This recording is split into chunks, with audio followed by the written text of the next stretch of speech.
ಪ್ರಧಾನಮಂತ್ರಿ ಇಂಟರ್ನ್ಶಿಪ್ ಯೋಜನೆ 9,000 ಸ್ಟೈಫಂಡ್ ಮತ್ತು ಬೃಹತ್ ಉದ್ಯೋಗಾವಕಾಶ. ಅರ್ಜಿ ಸಲ್ಲಿಸುವವರು ಈ ವಿಡಿಯೋವನ್ನು ಸಂಪೂರ್ಣವಾಗಿ ನೋಡಿ ಮತ್ತು ನಿಮಗೆ ಯಾವ ಉದ್ಯೋಗದ ಬಗ್ಗೆ ಮಾಹಿತಿ ಬೇಕು ಎಂಬುದನ್ನು ಕಮೆಂಟ್ ಬಾಕ್ಸ್ನಲ್ಲಿ ತಿಳಿಸಿ. ಹಾಗೆ ಈ ವಿಡಿಯೋ ಇಷ್ಟವಾದರೆ ಸಬ್ಸ್ಕ್ರೈಬ್ ಮಾಡಿ.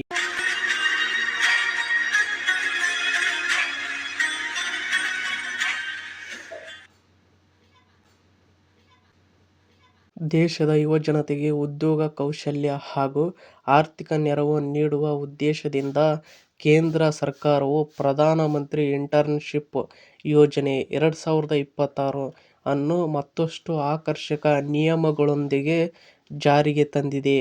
ಈ ಯೋಜನೆಯಡಿ ದೇಶದ ಪ್ರಮುಖ 500ಕ್ಕೂ ಹೆಚ್ಚು ಕಂಪನಿಗಳಲ್ಲಿ ಯುವಕ-ಯುವತಿಯರಿಗೆ ಇಂಟರ್ನ್ಶಿಪ್ ಅವಕಾಶ ಸಿಗಲಿದ್ದು, ಪ್ರತಿ ತಿಂಗಳು ಭಾರಿ ಸ್ಟೈಫಂಡ್ ಕೂಡ ಲಭ್ಯವಾಗಲಿದೆ. ಇನ್ನು ಕರ್ನಾಟಕದ ನಿರುದ್ಯೋಗಿ ಯುವಜನತೆಗೆ ಹಾಗೂ ಪದವಿ ಮುಗಿಸಿದ ವಿದ್ಯಾರ್ಥಿಗಳಿಗೆ ಇದು ಅತ್ಯುತ್ತಮ ಸುವರ್ಣಾವಕಾಶವಾಗಿದೆ. ಇನ್ನು ನೆಕ್ಸ್ಟ್ ನಾವು ನೋಡುವುದಾದರೆ ತಿಂಗಳ ಭತ್ಯೆ. ತಿಂಗಳ ಭತ್ಯೆದಲ್ಲಿ ಏನಿದೆ ನೋಡುವುದಾದರೆ, ಆಯ್ಕೆಯಾಗುವ ಪ್ರತಿಯೊಬ್ಬ ಅಭ್ಯರ್ಥಿಗೆ ಪ್ರತಿ ತಿಂಗಳು 9,000 ಸ್ಟೈಫಂಡ್ ಸಿಗಲಿದೆ.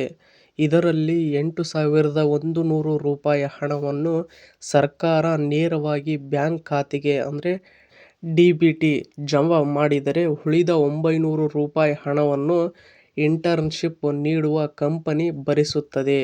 ಅಂದರೆ ಉಳಿದ 900 ರೂಪಾಯಿಯನ್ನು ಕಂಪನಿಯು ಕೊಡುತ್ತದೆ. ಇನ್ನು ಇದಲ್ಲದೆ ಇಂಟರ್ನ್ಶಿಪ್ಗೆ ಸೇರಿದ ತಕ್ಷಣ ಆರಂಭಿಕ ವೆಚ್ಚಗಳಿಗಾಗಿ ಸರ್ಕಾರದಿಂದ 6,000 ರೂಪಾಯಿ ಒನ್ ಟೈಮ್ ಗ್ರಾಂಟ್ ಅಂದರೆ ಒಂದು ಬಾರಿಯ ಧನಸಹಾಯ ಸಿಗಲಿದೆ. ಇನ್ನು ನೆಕ್ಸ್ಟ್ ನಾವು ನೋಡುವುದಾದರೆ ಉಚಿತ ವಿಮೆ ಸೌಲಭ್ಯ. ಇದರಲ್ಲಿ ನಾವು ಇಂಟರ್ನ್ಶಿಪ್ ಅವಧಿಯಲ್ಲಿ ಅಭ್ಯರ್ಥಿಗಳಿಗೆ ಪ್ರಧಾನಮಂತ್ರಿ ಜೀವನ ಜ್ಯೋತಿ ಮತ್ತು ಭೀಮಾ ಯೋಜನೆ ಮತ್ತು ಸುರಕ್ಷಾ ಭೀಮಾ ಯೋಜನೆ ಅಡಿಯಲ್ಲಿ ಉಚಿತ ವಿಮೆ ಸೌಲಭ್ಯ ಸಿಗುತ್ತದೆ. ಇನ್ನು ನೆಕ್ಸ್ಟ್ ನೋಡುವುದಾದರೆ ಕರ್ನಾಟಕದ ಕಂಪನಿಗಳಲ್ಲೇ ಅವಕಾಶ.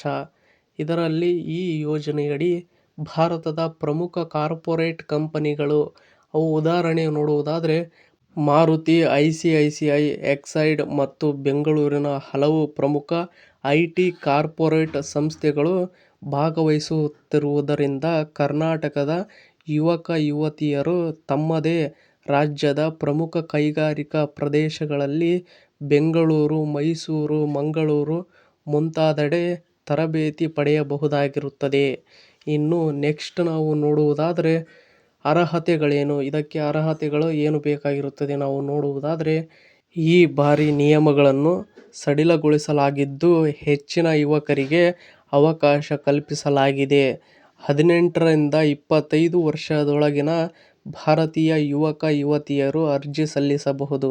10ನೇ ತರಗತಿ ಪಿಯುಸಿ, ಐಟಿಐ, ಪಾಲಿಟೆಕ್ನಿಕ್ ಮತ್ತು diploma, BA, BCom, BSc, BCA, BBA ಮತ್ತು ಬಿಇ, ಬಿಟೆಕ್ ಪದವೀಧರರು ಅರ್ಜಿ ಸಲ್ಲಿಸಬಹುದು.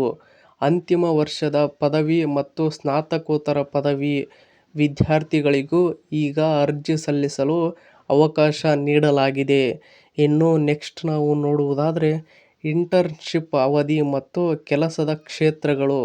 ಇದರಲ್ಲಿ ನಾವು ನೋಡುವುದಾದರೆ ಈ ಇಂಟರ್ನ್ಶಿಪ್ ಅವಧಿಯು 6 ರಿಂದ 9 ತಿಂಗಳು ಇರಲಿದ್ದು, ಅಭ್ಯರ್ಥಿಗಳಿಗೆ ಕೇವಲ ತರಬೇತಿ ನೀಡದೆ ನೇರವಾಗಿ ಕಂಪನಿಗಳ ನೈಜ ಕೆಲಸದ ವಾತಾವರಣದಲ್ಲಿ ಪ್ರಾಯೋಗಿಕ ಕೌಶಲ್ಯಗಳನ್ನು ಕಲಿಸಲಾಗುತ್ತದೆ.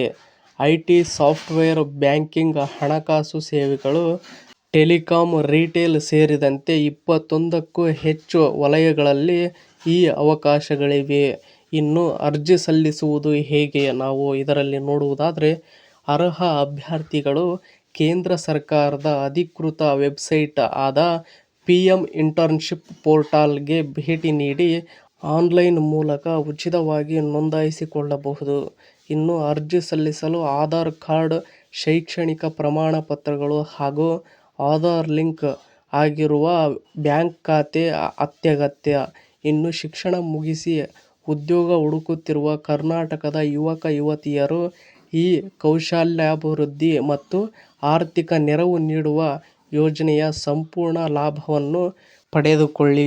ಇನ್ನು ಇದೇ ರೀತಿಯ ಶಿಕ್ಷಣಕ್ಕೆ ಸಂಬಂಧಿಸಿದ ಸುದ್ದಿಗಳನ್ನು ಓದಲು ನಿಮ್ಮ ಜಾಬ್ಸ್ ಆ್ಯಂಡ್ ಎಜುಕೇಷನ್ ಅಪ್ಡೇಟ್ ಚಾನಲ್ಗೆ ಸಬ್ಸ್ಕ್ರೈಬ್ ಆಗಿ. ಈ ವಿಡಿಯೋ ನೋಡುತ್ತಿರುವವರು ಇನ್ನೂ ಯಾರ್ಯಾರು ಸಬ್ಸ್ಕ್ರೈಬ್ ಆಗಿಲ್ವೋ ಪ್ಲೀಸ್ ಎಲ್ಲರೂ ಸಬ್ಸ್ಕ್ರೈಬ್ ಆಗಿ ಮತ್ತು ಈ ಅಪ್ಡೇಟ್ ಬಗ್ಗೆ ನಿಮ್ಮ ಅಭಿಪ್ರಾಯ ಏನೆಂದು ಕಮೆಂಟ್ ಬಾಕ್ಸ್ನಲ್ಲಿ ತಿಳಿಸಿ. ಹಾಗೆ ಈ ವಿಡಿಯೋ ಇಷ್ಟವಾದರೆ ಸಬ್ಸ್ಕ್ರೈಬ್ ಮಾಡಿ, ಸಪೋರ್ಟ್ ಮಾಡಿ.